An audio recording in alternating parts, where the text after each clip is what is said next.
est-ce que je peux mettre un immeuble ou est-ce que je peux, puis est-ce que c'est une bonne idée de mettre un immeuble à revenu dans ma société de gestion?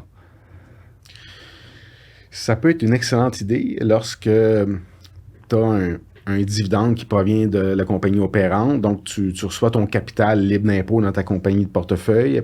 Puis par la suite, tu fais ton investissement dans ton bien immobilier. Donc, tu as sauvé l'impôt personnel. Donc, tu as beaucoup plus de capital à investir.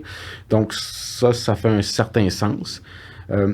Mais transférer un immeuble que tu détiens personnellement, que tu as acheté avec des actifs qui ont déjà été imposés et le pousser dans la compagnie, ça peut ne pas être une bonne idée pour la simple et bonne raison qu'une compagnie de portefeuille sur du revenu locatif, et là, c'est un choix que le gouvernement a fait à une certaine époque, si la personne emploie moins de 5 employés, mais la compagnie va être taxée à 51% sur le premier dollar de profit.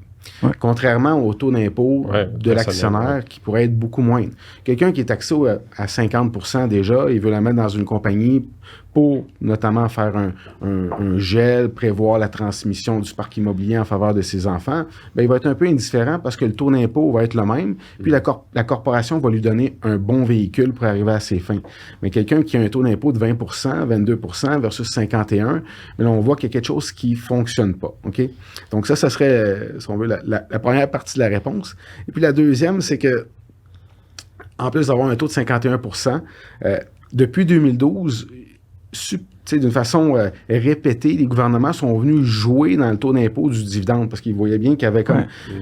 Ça ne fonctionnait pas avec les autres revenus. Là, donc, les entrepreneurs ont mis en place beaucoup de sociétés par action.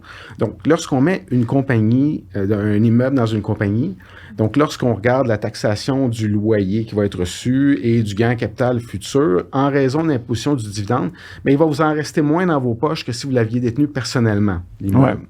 Donc, ça prend un motif qui est autre que juste de générer du loyer dans la structure.